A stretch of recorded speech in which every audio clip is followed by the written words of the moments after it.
네, 오늘 함께 은혜 받으실 하나님의 말씀은 사무엘하 6장 12절에서 15절까지의 말씀입니다. 구약 472쪽에 있는 사무엘하 6장 12절에서 15절까지의 말씀을 제가 봉독해 올려드리겠습니다. 어떤 사람이 다윗 왕에게 아뢰어 이르되 여호와께서 하나님의 궤로 말미암아 오베데돔의 집과 그의 모든 소유에 복을 주셨다 한지라. 다윗이 가서 하나님의 궤를 기쁨으로 메고 오베데돔의 집에서 다윗성으로 올라갈새 여호와의 궤를 맨 사람들이 6걸음을 가매 다윗이 소와 살찐 송아지로 제사를 드리고 다윗이 여호와 앞에서 힘을 다하여 춤을 추는데 그때 다윗이 베옷을 입었더라. 다윗과 온 이스라엘 족속이 즐거이 환호하며 나팔을 불고 여호와의 궤를 메어오니라. 아멘. 하나님 아버지 감사드립니다. 오늘도 귀한 성일로 교회로 예배로 인도하여 주신 은혜를 진정으로 감사드립니다. 이 시간은 하나님께서만 함께하여 주시어 하나님께서만 영광 받아주시는 은혜의 시간으로 인도하여 주시옵소서. 모든 것을 감사드리오며 예수 그리스도의 이름으로 기도드리옵나이다. 아멘. 네, 오늘은 하나님을 알아야 산다 사무엘하 그 첫 번째 시간으로 오늘 본문 말씀을 중심으로 해서 여러분들과 함께 은혜 나누는 시간을 갖도록 하겠습니다. 신약의 베드로 전서와 베드로 후서라고 하는 성경은 시기적으로 서로 다른 시기에 쓰여졌습니다. 그래서 먼저 쓰여진 것을 베드로 전서라고 명명하게 되었고 후에 쓰여진 성경을 베드로 후서라고 명명하였던 것입니다. 그런데 이 사무엘 상과 하는 물론 그 후에 나오는 열왕기 상과 하도 마찬가지지만 처음에는 한 권의 책이었다라고 하는 것입니다. 이것이 분건되어진 것은 단순하게 분량 때문에 그렇게 되었다라고 하는 것입니다. BC 3세기에서부터 2세기에 이르기까지 약 100여 년간에 걸쳐서 셉투아진트라고 하는 즉 70인역이라고 일컬어지는 헬라어 번역본이 나오게 됩니다. 원래의 그 히브리어로 기록된 이 구약 성경은 히브리어에는 자음밖에는 없었기 때문에 모음이 있었던 헬라어 번역을 하게 됨으로 말미암아서 이 분량이 확 늘어나 버리게 되었던 것입니다. 그래서 사무엘 상은 31장까지 있고 사무엘 하는 24장까지 있게 되는데 이것을 한 권의 두루마리에 다 담을 수가 없게 되었다는 것입니다. 그래서 두 권으로 분권이 되게 되었던 것이 오늘날까지 이게 내려왔다는 것입니다. 이 말씀을 먼저 서두에 드리는 이유는 원래 한 권의 책이었기 때문에 이것을 우리가 함께 같이 읽어줘야 된다는 것을 말씀드리기 위해서입니다. 원래부터 두 권의 책이 아니었고 단순하게 분량의 차이로 두 권으로 나누어진 것이기 때문에 이것을 함께 읽어야지만 된다라고 하는 것은 제가 예를 하나 들어본다라고 한다면 우리가 링컨이라고 하는 미국 대통령에 대한 전기를 읽을 때 그가 정치를 시작한 이후로부터의 그 사실을 알게 된다면 그가 왜 미국인으로부터 가장 사랑받는 대통령이 될 수 있었는지와 그가 어떻게 그렇게 정직하고 훌륭한 대통령이라고 추앙받고 있는지에 대해서 정확하게 알 수 없을 것입니다. 그런데 그가 어렸을 때부터 어떻게 정직하게 자라났고 어떻게 훌륭한 일화들을 많이 가지면서 자라왔는지 그의 일생에 대한 어떤 히스토리를 전반을 다 알게 된다면 그 이유에 대해서 우리가 알 수 있게 되고 공감할 수 있게 될 것이라는 것입니다. 다윗도 마찬가지입니다. 사무엘 상과 하에 주인공은 다윗입니다. 그러나 다윗 이야기의 중간부터 알게 된다라고 하면은 다윗에 대해서 정확하게 모를 수밖에 없다라는 것입니다. 지난 시간에도 우리가 살펴보았지만 다윗이 살았던 그 시대의 배경과 환경은 어떠한 것이었는지 또 그의 그 앞서서 왕을 했던 사울 왕은 어떠한 또 신앙의 모습을 가졌었는지 그에 반해서 다윗은 어렸을 때부터 그 골리앗과의 그 대결을 통해서 그가 보여줬던 그 신앙의 모습이 어떠했는지 등등의 그러한 것을 다 알아야지만 왜 그가 하나님의 마음에 합한 자라고 하는 그런 평가를 받을 수 있었는지를 정확하게 알 수 있게 된다라고 하는 것입니다. 그래서 이 사무엘 상과 하는 함께 같이 읽어줘야 된다라고 하는 것이고요. 그래서 같은 이유로 사무엘 하만을 읽고 내가 이 사무엘 하의 내용을 정확하게 깨달았다라고 이야기할 수는 없다는 것이고, 마찬가지로 사무엘 상만을 읽고 이 사무엘 상의 내용을 내가 정확하게 다 파악했다 이렇게 얘기할 수도 없다라고 하는 것입니다. 그 내용들을 반드시 함께 다 같이 읽어주어서 내용을 파악함으로써 이 주제를 분명하게 알 수 있기 때문에 지난 시간 사무엘 상을 하였을 때도 하나님을 알아야 산다라고 하는 설교 제목이었고, 사무엘 하를 하는 이 시간과 앞으로 이 시간을 포함해서 3주간에 걸쳐서도 하나님을 알아야 산다라고 하는 그 설교 제목이 동일한 그 이유가 되겠고요. 이후로도 계속적으로 다윗을 다룰 것이기 때문에 더더욱이 그렇다라고 하는 것을 말씀드리기 위해서 먼저 이것이 사무엘 상하가 나뉘어지게 된 이유에 대해서 말씀을 드렸던 것입니다. 지난 시간에 같은 맥락으로 다루었던 내용 중에서 또 중요한 말씀은 사도행전 13장 22절 말씀이었습니다. 거기에는 다윗이 하나님의 마음에 맞는 사람이었기 때문에 그를 통하여 하나님께서는 하나님의 뜻을 다 이루시겠다라고 하는 말씀을 기록하여 주셨다라고 하는 것입니다.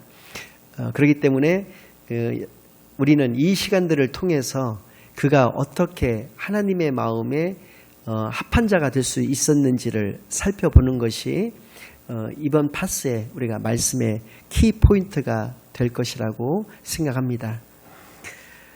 다윗과 골리앗의 대결을 통해서 나타났던 다윗의 신앙의 특징 3가지가 있다고 말씀을 드렸었는데, 첫째는 그는 진정한 믿음의 소유자였었다라고 하는 것을 알 수 있다고 말씀을 드렸습니다. 하나님께서 함께하여 주신다라고 한다면 능치 못함이 없다는 것을 깨달은 자가 바로 다윗이었다라고 하는 것을 말씀을 드렸었고요. 두 번째는 엘리압을 이겨낸 자가 바로 다윗이었다라고 하는 것입니다. 즉 신앙생활을 함께하는 가장 가까운 사람에게조차도 시험을 받을 수가 있는데 하나님만을 바라보고 하나님만을 의지했던 다윗은 그것에 아랑곳하지 않고 그 시험을 이겨낼 수 있었다라고 하는 것입니다. 세 번째로는 골리앗이 아무것도 아니라고 하는 것을 보여준 자가 바로 다윗이었다라고 하는 것입니다. 세상 모두가 두려워하지만은 임마누엘의 신앙을 소유했던 다윗이었기 때문에 그것은 아무것도 아니라고 하는 것을 그의 삶을 통해서 증명해낸 자가 바로 다윗이었다는 것을 알 수가 있는데요. 이러한 3가지 특징적인 것은 그가 바로 하나님이 어떠한 분이신가를 정확히 알았기 때문에 그러한 신앙을 소유할 수가 있었다라고 하는 것을 지난 시간에 우리가 살펴보았습니다. 오늘도 마찬가지입니다. 사무엘하 시간 관계상 6장 12절로부터 15절까지만 저희가 봉독했지만 1절로부터 15절까지의 말씀을 개략적으로 살펴봄으로써 그 주제를 우리가 더 분명하게 알 수 있게 하는데요. 먼저 1절과 2절 말씀 속에는 다윗이 이스라엘 백성들 그 무리 3만 명을 이끌고 바알레 유다라고 하는 곳, 그러니까 이것은 역대상에 보면은 기럇 여아림이라고도 하는 것입니다. 그러니까 기럇 여아림이라는 곳에 가나안식 이름이 바알레 유다라고 하는 곳인데, 바알레 유다라고 하는 곳에 아비나답이라고 하는 이 사람은 이제 성막에 문지기를 했던, 그러니까 레위 지파 사람인데, 이 아비나답의 집에 모셔뒀었던 그 하나님의 궤를 수도 예루살렘으로 옮겨 오려고 하는 그러한 그 모습이, 그러한 장면이 소개되고 있습니다. 하나님의 궤는 이때로부터 이미 70여 년 전에 블레셋과 이스라엘 간의 전투에서 이스라엘군이 이제 패하게 되었고, 그래서 하나님의 궤를 블레셋군이 빼앗아 가게 됩니다. 그런데 그 중간에 그것을 다시 되돌려 주게 되었던 것을 그 아비나답이라고 하는 사람의 집에 모셔 두었다라고 하는 것입니다. 그것을 다윗은 이스라엘을 하나님 중심 국가로 만들겠다라고 하는 생각을 가지고 그것을 수도 예루살렘으로 옮겨오고자 하였다라고 하는 것입니다. 이 모습을 통해서 우리가 크게 두 가지의 그 신앙의 모습을 알 수가 있습니다. 그것은 뭐냐면, 세상의 역사학자들은 이렇게 얘기를 할 수가 있습니다. 다윗이 군사적으로 정치적으로 왕권을 이미 충분히 강화시켜 놓았기 때문에 종교적 지도력까지도 왕권 강화의 목적으로, 그러니까 정치적인 어떤 계산에 의해서 그렇게 옮겨오고자 했었다라고 평가를 할 수가 있다라고 하는 것인데, 우리의 관점은 그렇지 않다라고 하는 것입니다. 우리의 관점은 아까 말씀드린 바와 같이 하나님 중심 국가로 이스라엘을 만들기 위한 다윗의 신앙적인 그런 모습과 결단으로 인해서 이 일을 벌였다라고 하는 것을 알 수 있다라고 하는 것인데요. 이것을 통해서 지도자가 가져야만 하는 중요한 덕목을 모두 갖추고 있는 다윗을 우리가 또 역시 발견할 수 있다라고 하는 것입니다. 지도자가 가져야 되는 중요한 덕목은 크게 두 가지로 이야기를 해볼 수가 있는데, 첫째는 지도자는 리더십을 갖춰야 된다라고 하는 것입니다. 리더십이라고 하는 말은 말 그대로입니다. 쉽이 배를 의미하고, 그 리드라고 하는 말은 이끌다라고 하는 말이기 때문에 배를 이끌 수 있어야 된다는 것입니다. 즉 지도자는 공동체를 한 방향을 제시를 해서 그 한 방향으로 이끌 수 있는 능력이 있어야 된다라고 하는 것을 우리가 알 수 있다라고 하는 것입니다. 더군다나 1절과 2절 말씀을 보니까 1차 시도 때 다윗은 무리 3만 명과 함께 했다는 것입니다. 무슨 그의 그 경비대장이었던 사람을 시켜서 가지고 오라고 했다든지 이런 것이 아니라 본인이 솔선수범해서 직접 같이 함께 그들과 하였다라고 하는 것이고요. 또 12절 말씀을 보니까 1차 그 실패 이후로 2차 때에도 마찬가지로 다윗이 직접 가서 어느 누구를 시킨다거나 하지 않고 직접 가서 가지고 왔다라고 하는 것을 우리가 알 수 있다라고 하는 것이죠. 지도자는 이러한 지도력을 가져야 된다라고 하는 것을 알 수 있다라고 하는 것이고요. 두 번째는 아무리 좋은 어떤 생각과 계획과 그것이 진정으로 하나님의 일이라고 할지라도 그것을 그는 독재적으로, 독선적으로, 독단적으로 하지 않았다라고 하는 것입니다. 공동체의 공감대를 이끌어냈다라고 하는 것입니다. 역대상 13장 1절로 4절까지의 말씀을 제가 봉독해 올려드리겠습니다. 다윗이 천부장과 백부장 곧 모든 지휘관과 더불어 의논하고 다윗이 이스라엘 온 회중에게 이르되 만일 너희가 좋게 여기고 또 우리의 하나님 여호와께로 말미암았으면 우리가 이스라엘 온 땅에 남아있는 우리 형제와 또 초원이 딸린 성읍에 사는 제사장과 레위 사람에게 전령을 보내 그들을 우리에게로 모이게 하고 우리가 우리 하나님의 궤를 우리에게로 옮겨오자. 사울 때에는 우리가 궤 앞에서 묻지 아니하였느니라 하매 뭇 백성의 눈이 이 일을 좋게 여김으로 온 회중이 그대로 행하겠다 한지라. 아멘. 이렇게 말씀하고 계시다는 것입니다. 즉 온 백성들과 함께 의논하였고 그들과 소통하여서 공감대를 이끌어 낼 수 있었다라고 하는 것입니다.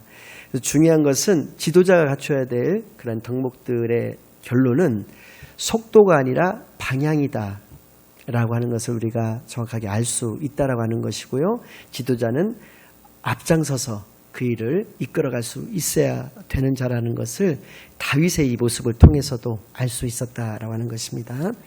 3절부터 11절까지의 말씀은 그런데 그 아비나답의 아들 우사라고 하는 사람과 아유라고 하는 사람 두 사람이 수레에다가 여호와의 궤를 싣고 그것을 아유가 앞장서서 그것을 끌고 우사가 그것을 뒤를 따르고 있던 중에 어느 곳에 이르러서 갑자기 그 소가 이제 그 수레를 이끌었었는데 소가 이제 뛰었습니다. 뛰니까 이 수레가 이제 흔들려서 여호와의 궤가 떨어지려고 하니까 우사가 그것을 엉겹결이었겠죠. 또 악의를 가지고 했던 것은 아니고 하나님의 궤가 떨어지는 것을 막기 위해서 그것을 만졌는데 즉시로 죽게 되고 말았고, 그로 말미암아서 오벳 에돔이라고 하는 사람의 집으로 옮기고 수도 예루살렘의 다윗성으로 옮기고자 했던 그 계획은 1차 시도는 실패를 하고 말았다는 내용이 기록되어져 있습니다.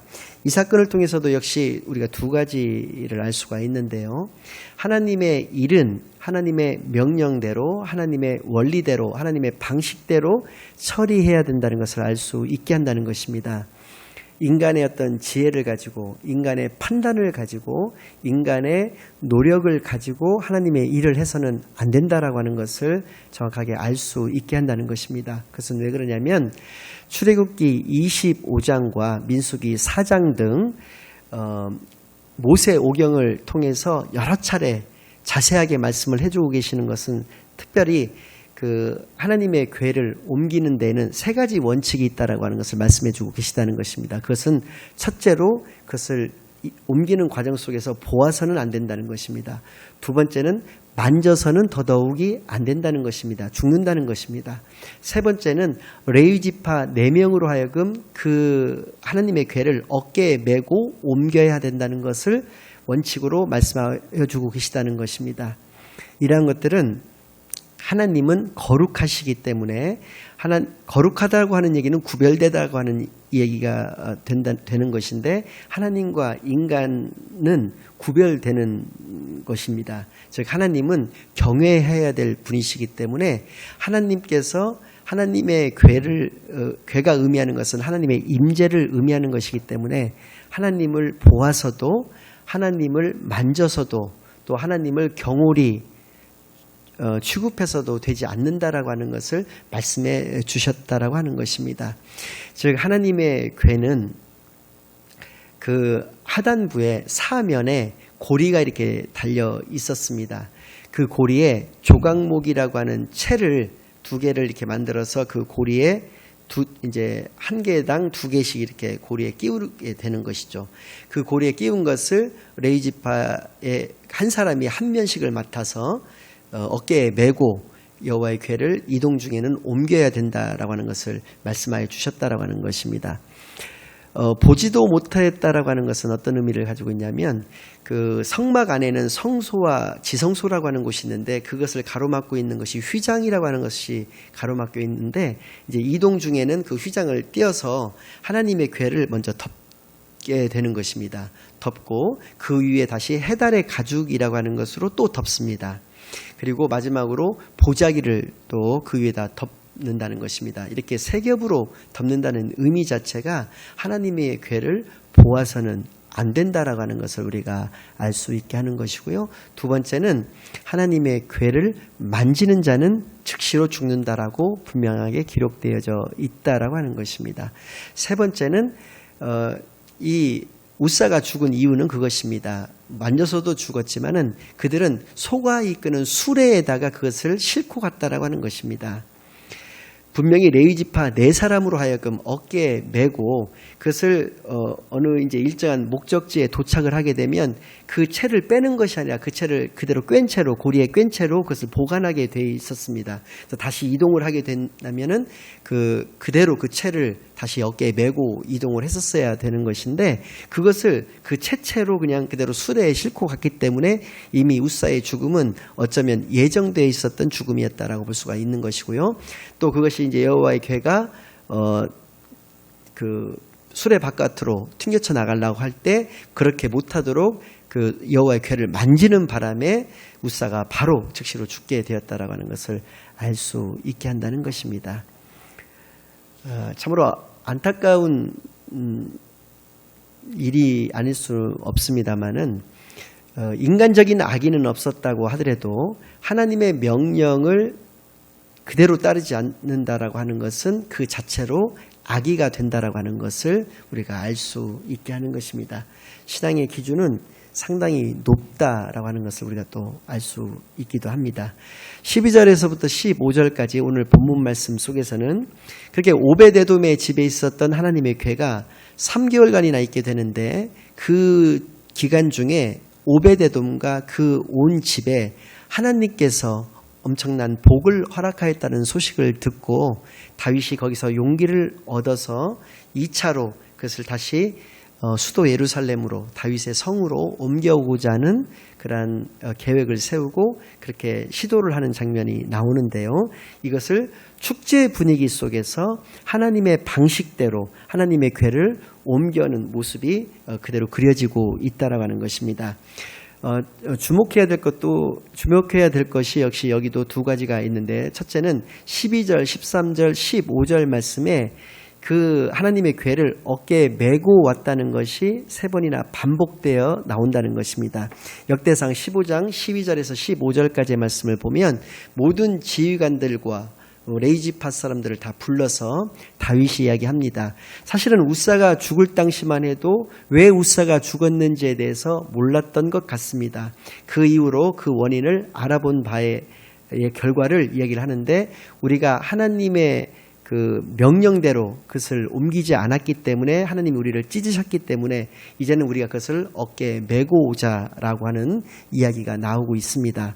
그래서 그들은 어깨에 메고 왔다는 것이 세 번이나 이렇게 강조돼서 이야기를 하고 있다는 것입니다. 즉 하나님의 말씀대로 하나님의 방식대로 하나님의 원리대로 하나님의 일을 처리했다라고 하는 것을 강조하고 있다라고 하는 것이죠. 12절에도 중간을 보면 다윗이 가서 하나님의 궤를 기쁨으로 메고 오베데돔의 집에서 다윗성으로 옮겨갈새 13절에도 여호와의 궤를 맨 사람들이 6걸음을 가매 다윗이 소와 살찐 송아지로 제사를 드리고 15절에도 다윗과 온 이스라엘 족속이 즐거이 환호하며 나팔을 불고 여호와의 궤를 메어오니라 이렇게 말씀하고 계시다는 것입니다. 두 번째로는 하나님의 사람으로 살아간다는 것은 그의 삶에 첫 번째로 12절을 보니까 기쁨이 있다라고 하는 것입니다. 하나님 일을 할 때 다윗이 아까 읽었던 말씀 다윗이 가서 하나님의 궤를 기쁨으로 메었다 이렇게 표현하고 있습니다. 하나님의 일을 하는 사람들은 기쁨으로 모든 것을 한다라고 하는 것입니다. 두 번째는 13절 말씀을 보니까 제사를 올려드렸다라고 나와 있습니다. 제사는 오늘날의 개념으로 따지면 예배를 의미하는 것이고 예배 속에서 반드시 있어야 되는 두 가지는 회개와 감사라는 말씀을 드렸던 적이 있었는데 즉 감사가 있다라고 하는 것입니다.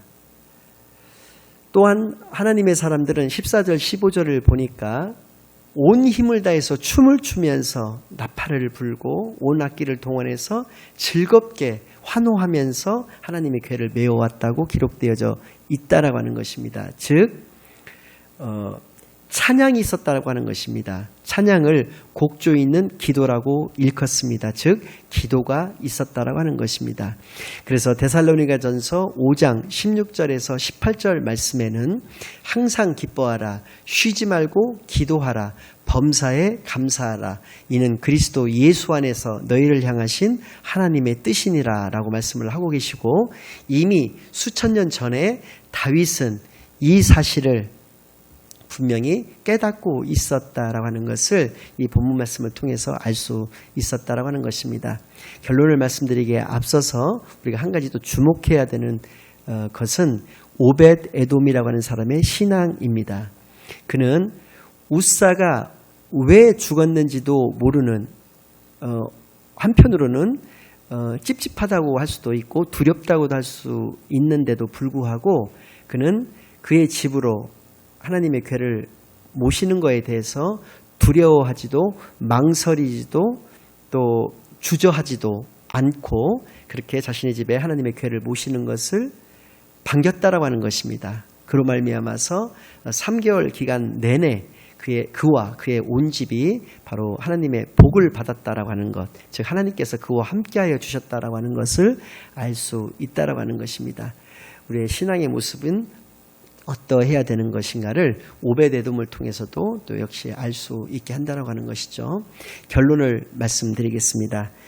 하나님의 마음에 맞는 사람 다윗은 하나님이 왜 자신을 이스라엘 왕으로 세우셨는지에 대해서 정확하게 알고 있었던 하나님의 사람이었다라고 하는 것입니다. 이스라엘을 하나님 중심 국가로 만들고자 하였고 이스라엘 백성을 하나님의 백성으로 만들고자 하였으며 자신 역시도 처음부터 끝까지 일관되게 그러한 하나님의 사람, 하나님의 백성으로 살고자 원했던 것을, 그리고 실제로 그렇게 살았다고 하는 것을 우리가 알 수 있다고 하는 것이고요. 두 번째는 하나님의 뜻을 역시 어느 누구보다도 잘 알고 있었던 다윗은 자신의 삶을 기쁨과 감사와 기도의 삶으로 만들었다라고 하는 것입니다. 인간적인 약점 역시도 굉장히 많았던 다윗이었지만 어떠한 경우에도 하나님의 뜻만은 저버린 적이 없었던 다윗을 기억하여서 다윗의 신앙을 나의 신앙으로 삼고 만들 수 있는 진정한 크리스찬들만이 되시기를 예수 그리스도의 이름으로 간절히 축원합니다. 아멘.